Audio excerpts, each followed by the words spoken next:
आप सभी को जय मसीह की मेरे प्रिय भाई बहनों। आशा करती हूँ प्रभु की दया से आप सभी कोई चंगे भले होंगे, प्रभु में आशीषित होंगे और प्रभु के वचन में हर दिन बढ़ रहे होंगे। आज के हम बाइबल अध्ययन में हम बाइबल से आइए आज के वचन को निकालेंगे। नीति वचन अध्याय 4 वचन 1 पद से लेके वचन 27 पद तक। आइए हम मिल के आज के वचन से पढ़ेंगे और वचन को हम सीखेंगे कि प्रभु का वचन आज हमें क्या बताना चाहता है। बुद्धि के लाभ। हे मेरे पुत्र, पिता की शिक्षा सुनो और समझ प्राप्त करने में मन लगाओ, क्योंकि मैंने तुमको उत्तम शिक्षा दी है। मेरी शिक्षा को ना छोड़ो।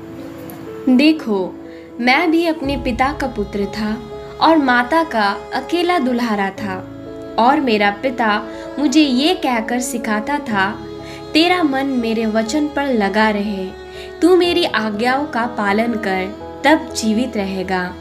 बुद्धि को प्राप्त कर और समझ को भी प्राप्त कर। उसको भूल ना जाना, ना मेरी बातों को छोड़ना। बुद्धि को ना छोड़, वह तेरी रक्षा करेगी। उससे प्रीति रख, वे तेरा पहरा देगी। बुद्धि श्रेष्ठ है, इसीलिए उसकी प्राप्ति के लिए यत्न कर। जो कुछ तू प्राप्त करे उसे प्राप्त तो कर, परंतु समझ की प्राप्ति का यत्न घटने ना पाए।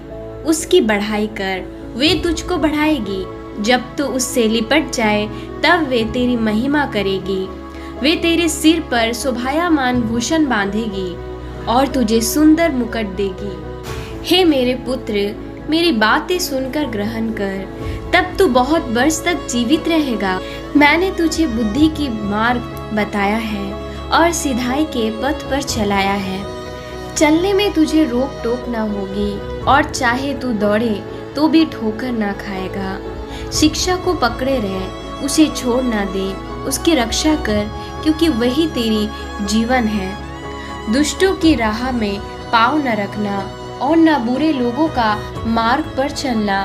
उसे छोड़ दे, उसके पास से भी ना चल, उसके निकट से मुड़कर आगे बढ़ जा, क्योंकि दुष्ट लोग यदि बुराई ना करे तो उनको नींद नहीं आती, और जब तक वे किसी को ठोकर ना खिलाए तब तक उन्हें नींद नहीं मिलती। वे तो दुष्टता से कमाई हुई रोटी खाते और उपद्रव के द्वारा पाया हुआ दाख मधु पीते हैं, परंतु धर्मियों की चाल उस चमकती हुई ज्योति के समान है, जिसका प्रकाश दोपहर तक अधिक अधिक बढ़ता रहता है। दुष्टों का मार्ग घोर अंधकारमय है, वो नहीं जानते कि वे किससे ठोकर खाते हैं। हे मेरे पुत्र, मेरे वचन ध्यान धर के सुन और अपना कान मेरी बातों पर लगा। इनको अपनी आंखों की ओट न होने दे, वरन अपने मन में धारण कर, क्योंकि जिनको वे प्राप्त होती है वे उनको जीवित रहने का और उनके सारे शरीर को चंगे रहने का कारण होती है। सबसे अधिक अपनी मन की रक्षा कर, क्योंकि जीवन का मूल स्रोता वही है। टेढ़ी बात अपने मुंह से मत बोल, और चालबाजी की बातें कहना तुझसे दूर रहे।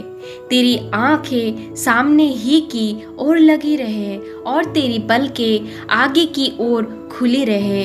अपने पाँव रखने के लिए मार्ग को समथर कर, और तेरे सब मार्ग ठीक रहे। ना तो दाहिने ओर मुड़ना और ना बाई ओर। अपने पाँव को बुराई के मार्ग पर चलने से हटा ले। आमीन। परमेश्वर इस वचन के पढ़े और सुने जाने से आप सभी को बहुत आयत से आशीष दे।